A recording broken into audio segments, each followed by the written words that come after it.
OBC और दलितों के साथ विश्वासघात किया गया है। मुस्लिम विधायक को आगे बढ़ाने से भाजपा खासकर आदित्यनाथ को सांप्रदायिक राजनीति करने के लिए फिर चारा मिल जाता। पांडे को न केवल सपा के विधायकों के लिए बल्कि विधानसभा अध्यक्ष, मुख्यमंत्री और भाजपा में उनके सहयोगियों के लिए भी फायदेमंद। अखिलेश यादव की गुगली से पीडीए का दायरा बढ़ा। विपक्ष के नेता के तौर पर ब्राह्मण दिग्गज को चुना गया।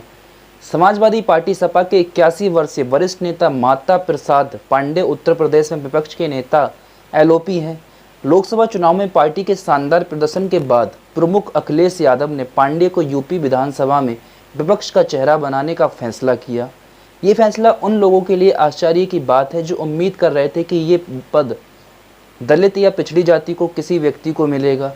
सपा ने हाल ही में हुए चुनाव में पीडीए पिछड़ा दलित अल्पसंख्यक के नारे पर चुनाव लड़ा था, जो अन्य पिछड़ा वर्ग, ओवैसी, दलितों और मुसलमानों के बीच समर्थन जुटाने और उनकी आबादी के हिसाब से उन्हें प्रतिनिधित्व देने का एक तरीका है। इन समुदायों की कुल आबादी राज्य की 80% से ज़्यादा है। कई लोगों को उम्मीद थी कि पार्टी यूपी विधानसभा के लिए अपनी टीम चुनते समय ओबीसी और दलितों के बीच अपनी पहुंच बढ़ाने की रणनीति जारी रखेगी, क्योंकि पार्टी सुप्रीमो अखिलेश यादव ने कन्नौज से अपनी लोकसभा सीट बरकरार रखने और संसद में अपना समय देने का फैसला किया है। इसके बजाय सपा ने सीधे राज्य विधानसभा में मुख्यमंत्री योगी आदित्यनाथ से मुकाबला करने के लिए पांडे को चुना है। पार्टी ने वरिष्ठ दलित विधायक इंद्रजीत सरोज को उपनेता, वरिष्ठ मुस्लिम विधायक कमाल अख्तर को मुख्य सचेतक, कुर्मी विधायक राकेश कुमार वर्मा को उप सचेतक और यादव विधायक संग्राम सिंह यादव को सचेतक नामित करके संतुलन बनाने की कोशिश की है। प्रतिनिधित्व के मामले में एक ब्राह्मण, 2 ओबीसी, 1 मुस्लिम और 1 दलित की पीडीए के फॉर्मूले के अनुसार मनोनीत किया गया है। लेकिन विपक्ष के नेता का चयन ने काफ़ी ध्यान आकर्षित किया है। सपा संस्थापक मुलायम सिंह यादव, उनके भाई शिवपाल यादव और मौजूदा अध्यक्ष अखिलेश ने पिछले कई सालों से राज्य में विपक्ष के नेता का पद संभाला है।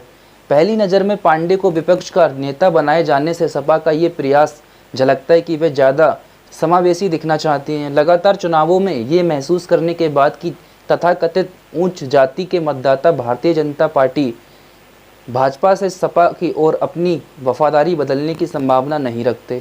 अखिलेश ने बहुजन राजनीति के विचारक कांसीराम द्वारा हाशिए पर पड़ी हिंदू जातियों की बहुजन राजनीति से प्रेरणा लेते हुए पीडीए का तरीका अपनाया। पांडे की नियुक्ति उस रणनीति से थोड़ा हटकर लगती है। स्थानीय मीडिया में जल्दबाजी में इस फैसले को अखिलेश द्वारा बहुत प्रभावशाली ब्राह्मण समुदायों को खुश करने के लिए इस रूप में देखा गया है। हालांकि पांडे को मुख्य रूप से विधायी कार्रवाई में उनके अनुभव और पार्टी के बीच सर्वकारिता के कारण चुना गया। ये ब्राह्मणों को खुश करने के लिए नहीं बल्कि पार्टी के जहाज की स्थिर करने का एक कदम है। उन्हें चुनावी राजनीति में 45 साल का अनुभव है और वे समाजवादी आंदोलन का हिस्सा थे, जिसके कारण सपा का गठन हुआ। ये संभावना नहीं है कि पार्टी ऐसे सांकेतिक उपाय के जरिए ब्राह्मण मतदाताओं और अपने लॉबी को जीतने की उम्मीद करेगी। मुख्यमंत्री के तौर पर अखिलेश ने कई ब्राह्मणों को मंत्री बनाया। सत्ता खोने के बाद भी उन्होंने कई ब्राह्मण नेताओं को बनाए रखा और उन्हें प्रमुख पद दिए। उनमें से एक मनोज पांडे को विधानसभा में पार्टी का मुख्य सचेतक भी चुना गया था, लेकिन आम चुनाव से ठीक पहले वे भाजपा में चले गए, जिससे सपा का बड़ा झटका लगा। उस संदर्भ में सपा की सामाजिक न्याय रणनीति के समर्थकों का उम्मीद थी कि पार्टी ओबीसी और दलितों के बीच विश्वास बनाने का प्रयासों को तेज करेगी और ब्राह्मणों जैसी प्रमुख हिंदू जातियों को खुश करने की निरर्थक प्रयासों पर समय बर्बाद नहीं करेगी, जिन्होंने दशकों से भाजपा को अपनी वैचारिक पार्टी माना है और इसके वैचारिक लक्ष्य को एक साथ मजबूत से खड़े हैं। सपा के इस फैसले ने उसके समर्थकों और पीडीए रणनीति के समर्थकों में एक वर्ग का हैरान कर दिया।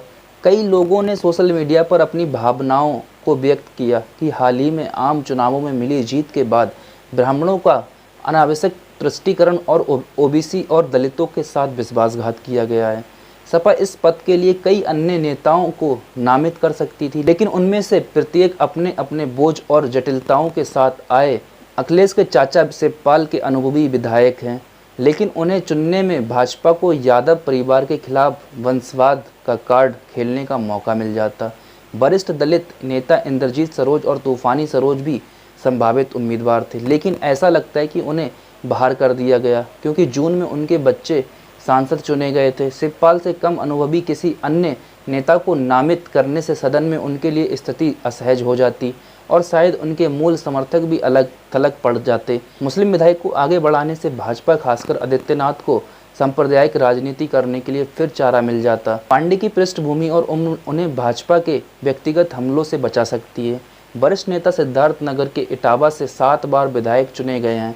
वे पहली बार 1980 में चुने गए थे। उन्होंने मुलायम सिंह यादव की सरकारों में 1990 से लेकर 1991 और 2003 में मंत्री पद भी संभाला और 2012 से 2017 तक अखिलेश की सत्ता में रहने के दौरान विधानसभा के अध्यक्ष रहे, जिससे उन्हें सदन कार्यवाही के संचालन से अच्छी तरह परिवर्तन होने का मौका मिला। अखिलेश यादव ने विधानसभा को परंपराओं को जानने और समझने के लिए अपने लंबे अनुभव के लिए पांडे का सराहना किया।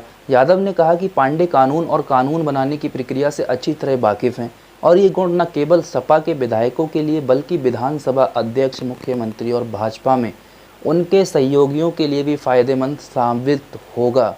वरिष्ठ सपा नेता ओम प्रकाश सिंह, जिनके बारे में कई लोगों को उम्मीद थी कि वे विपक्ष के नेता पद के लिए वफादारों को और दावेदारों में शामिल होंगे, पांडे को इस पद के लिए चुने जाने के उचित ठहराते हुए विधानसभा के तकनीकी नियमों और विनियमों को उनकी गहराई समझ की प्रशंसा और कहा कि इससे वह सरकार को प्रभावी ढंग से जवाबदेह हैं, ठहराने और सुनिश्चित करने में सक्षम होंगे कि वे संविधान के ढांचे के भीतर काम कर रहे हैं। भाजपा और बहुजन समाज पार्टी मतलब बसपा दोनों ने मिलकर पांडे को उम्मीदवार बनाने के सपा का फैसले की आलोचना की। यूपी के उप मुख्यमंत्री केशव प्रसाद मौर्य ने कहा कि अखिलेश यादव ने पीडीए के फॉर्मूले को नज़रअंदाज करके ओबीसी और दलितों के साथ विश्वासघात किया।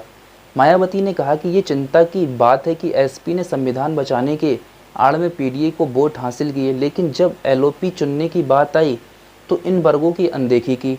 मायावती ने आगे कहा कि एसपी में खास जाति को छोड़कर बाकी पीडीए के लिए कोई जगह नहीं है और ब्राह्मण समुदाय के लिए तो बिल्कुल भी नहीं।